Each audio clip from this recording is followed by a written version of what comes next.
my journey with startups. The only thing so far, the story since so many years, like few years, I was talking to everyone is my experience, I meet startups.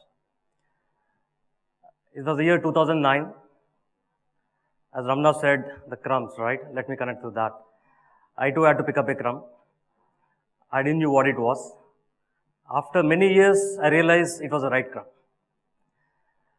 So, year 2009, the word startup was an alien word.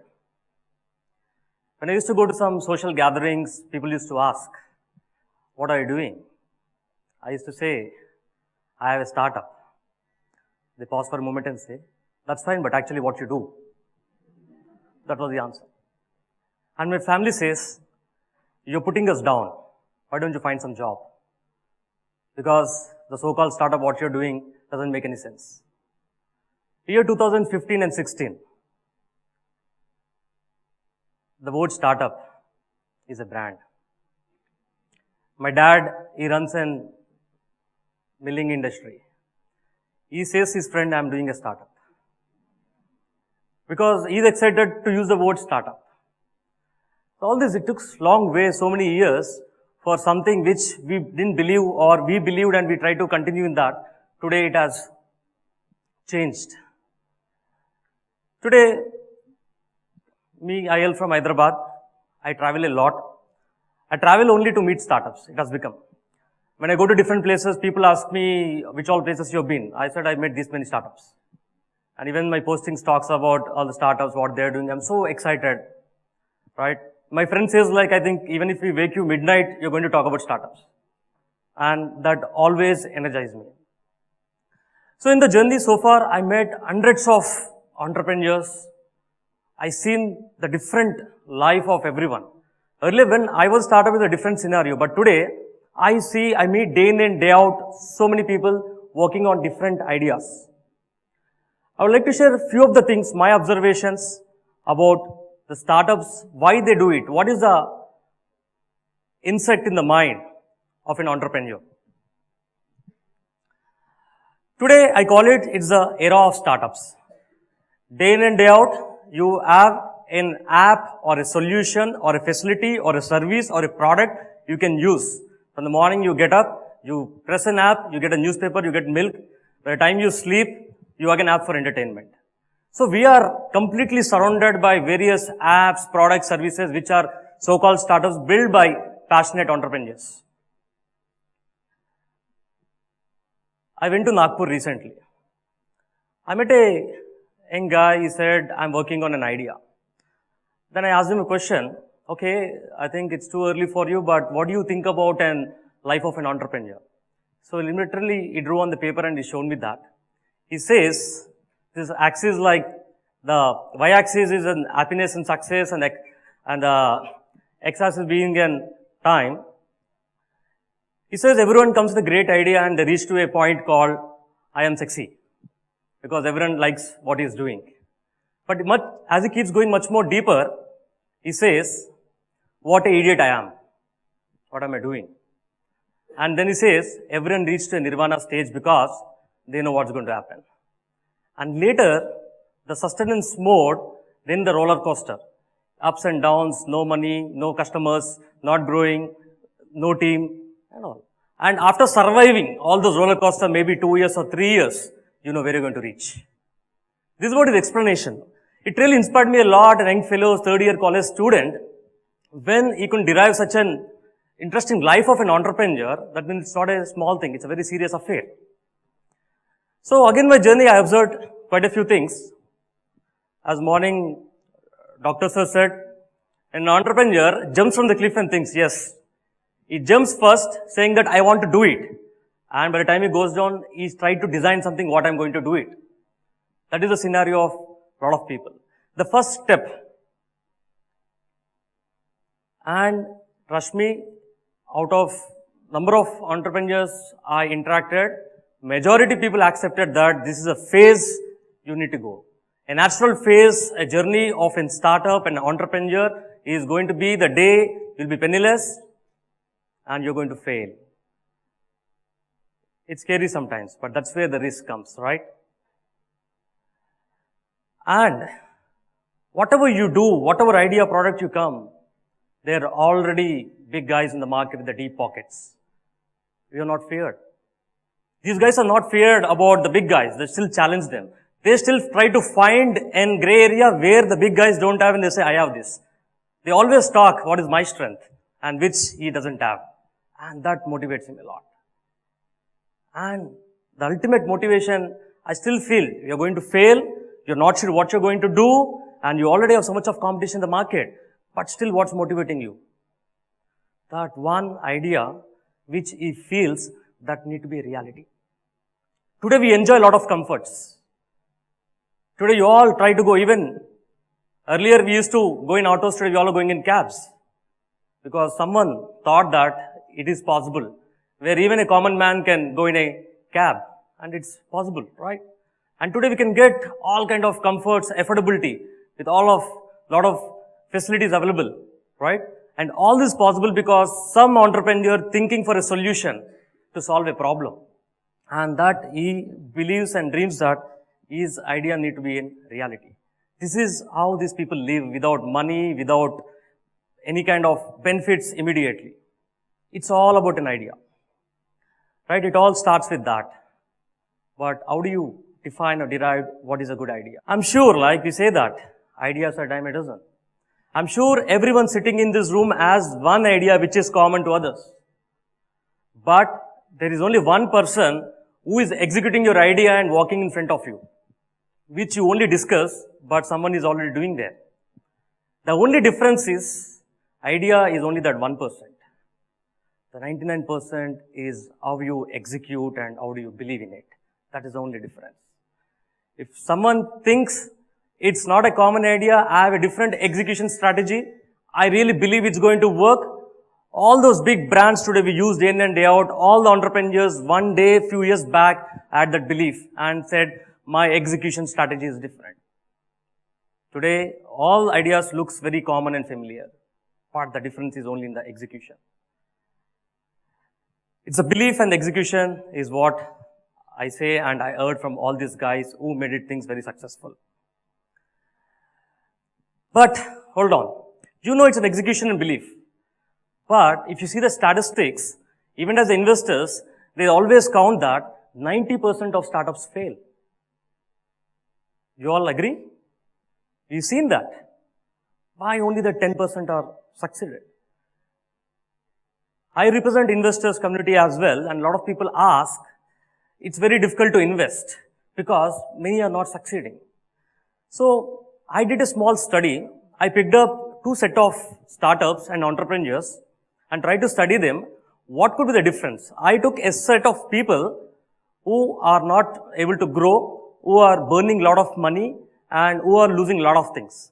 And other set who are making money every month, who are growing and scaling up and who are successful in terms of brand visibility or increasing their customers every month. So they're interesting learnings. I would like to share what are the observations I made out of these two use cases, case studies. First thing I felt, a lot of guys don't validate. Do not validate the idea whether it's going to work, is it too early, is it too late, and how it's going to work out.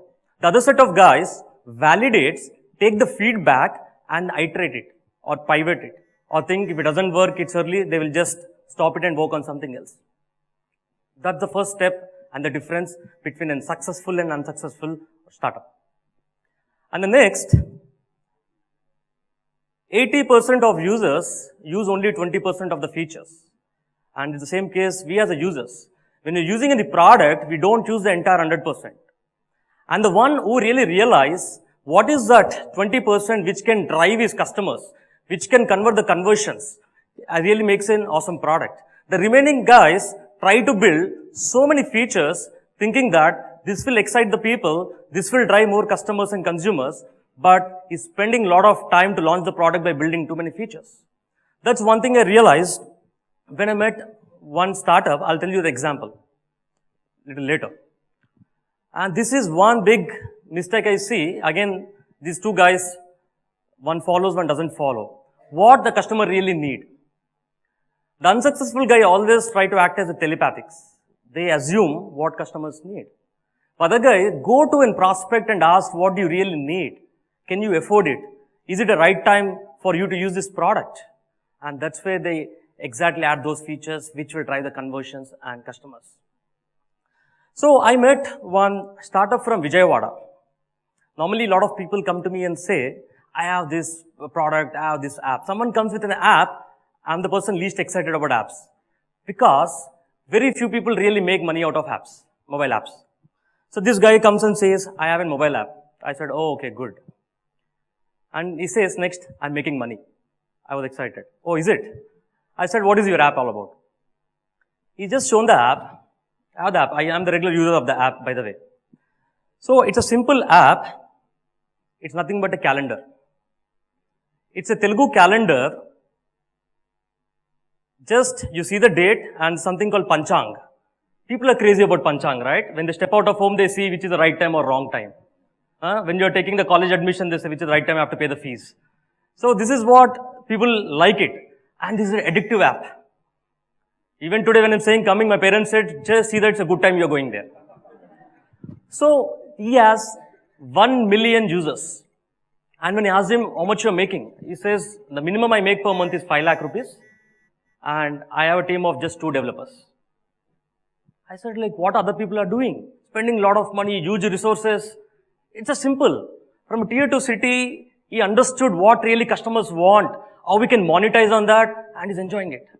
5 lakhs on a mobile app. I've rarely seen, out of my 7-8 years, I didn't come across any company or any app making that kind of money every month.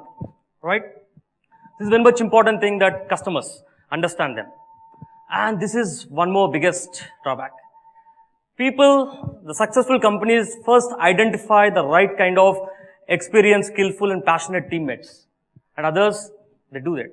I meet these entrepreneurs who say, night I sit and code, morning I go and do the sales meeting. He's trying to do the dual role.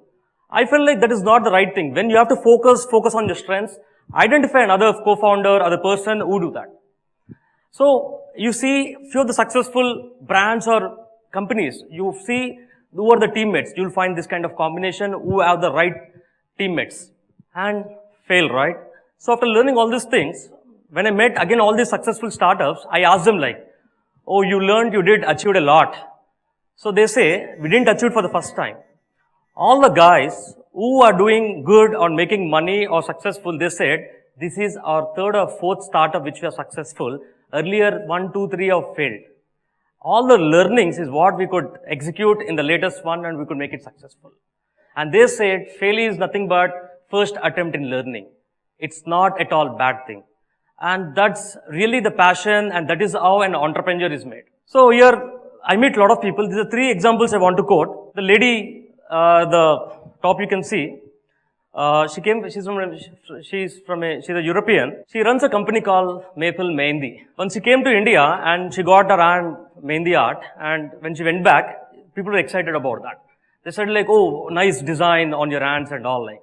She could figure out an opportunity over there. She came back, she spent 6 months of time learning the art of Mehendi. She goes back to different countries or different places and she does this Mehendi for people and she charges. Today she runs a small academy, a short-term course, and she is trying to teach underprivileged girls on the art of Mehendi and deploying them to do the work. She's just managing right now. And she says that making livelihoods for others and I'm also growing. An art which comes from India or we normally day in and day out use, a foreigner comes, she acquires that skill and she's making money out of that. She identified an opportunity. That's one example. The second one you see, 2 young kids. Again, I met them in Nagpur. They're just 2nd year of their engineering. The best example, there are 3 co-founders. Every co-founder has a strength. What they do, they have taken a curated content for the school kids and they give a lot of science, math, examples and stories. They're taken from different sources and print books. And when I spoke them, what is your user base? We just touched 1500 subscribers per month and it's growing. And they're just 2nd year, bootstrapped. They said like, we are making money, I don't think we need to raise money. So, 2nd year students and such an idea, and they said like, because every person, the lady is a content writer, the guy is a designer and other person is a sales skill and digital marketing skills he has. Amazing combination and that's why they're growing. And the last at the bottom you say is Matthew. I met him in Chennai. He's known as the Raddiwala, or the paperman they call him. He got an interesting idea about these paperwalas. He has his own story. Today, in Chennai and interior parts of Tamil Nadu, he is trying to organize all the Raddiwalas. Using IoT technology, the moment he has a weighing machine, the moment some Raddiwala weighs the Raddi and all, in the centralized database, he gets the entire weight, is calculating and all, and directly the information goes to the resellers, the purchasers, who buys the next level of Raddi. And that's where he will be able to accumulate. And even the prices also is very high compared to, we think like papers, what is it? But there's a huge money in that. We always neglect waste, but waste generates a lot of money, he says. And recently he has been covered in Forbes also for the kind of activity what he is doing. So, this is my aim for the year 2016. I have a mission. I said I'm going to meet 5,000 entrepreneurs in India. I just started my journey 2 months back. I just returned from Jaipur, meeting few of them. Next I'm going to Assam, Northeast to it. So this year, my target is to meet 5,000 startups, try to understand and share whatever I learned or I seen, and also create a connect among startups and different networks, see that how they can benefit. Today, India is the fastest growing startup ecosystem in the world, statistics says. If you want to be an entrepreneur, you need to, it's the right time for you to be that. And I would like to wish more and more entrepreneurs come out from the colleges and be the actual problem solvers and unshell your potential to be an actual entrepreneur. Thank you.